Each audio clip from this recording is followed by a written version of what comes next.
pagi, semua yang dahsyat dari Allah terjadi atas kita dalam nama Tuhan Yesus. Terima dengan iman Bapak Ibu Saudara. Ada sebuah informasi, sebuah kota di Afrika. Mereka semua terjangkit dengan sakit yang begitu kritis dan begitu menakutkan.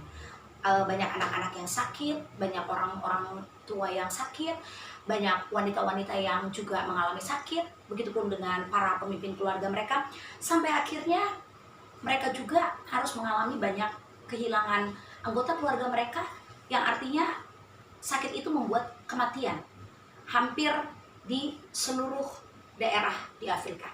Setelah mereka mencari asal muasal dan penyebab sakit yang terjadi di kota itu, ternyata air yang mereka minum setiap hari berasal dari sebuah mata air yang ternyata ada bangkai babi dan anak-anaknya yang tersangkut di mata air daerah tersebut, sehingga membuat mata air dan air yang diambil oleh seluruh penduduk di daerah Afrika itu adalah mata air yang kotor dan berpenyakit. Bapak Ibu Saudara bisa mengambil sebuah isi dari ilustrasi yang saya katakan ini. Mata air itu tidak ubahnya dengan juga hati kita. Ketika hati kita diliputi banyak oleh bangkai-bangkai masa lalu, dari kepahitan, egoisme, kekecewaan, kemarahan terhadap seseorang, ketidakmenerimaan terhadap keadaan, hal-hal yang pahit yang disimpan-simpan begitu dalam, seolah-olah di luarnya tidak kelihatan.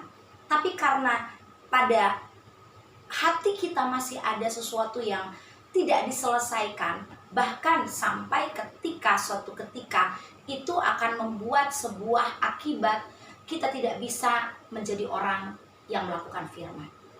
Kita tidak bisa melakukan firman Tuhan ketika kita belum menyelesaikan masalah hati kita.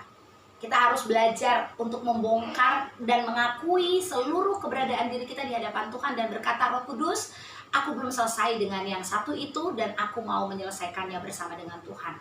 Bapak Ibu Saudara, kalau kita masih menyimpan bangkai-bangkai masa lalu di dalam hati kita, maka tidak akan pernah ada kehidupan dalam hidup kita. Firman Tuhan berkata dalam Amsal 4 ayat 23, jagalah hatimu dengan segala kewaspadaan, karena dari situlah terpancar kehidupan.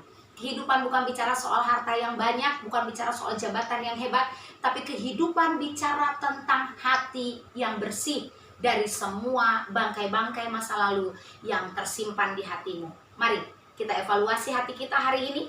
Masih banyak waktu, masih banyak kesempatan. Kita bisa datang kepada Tuhan pagi ini.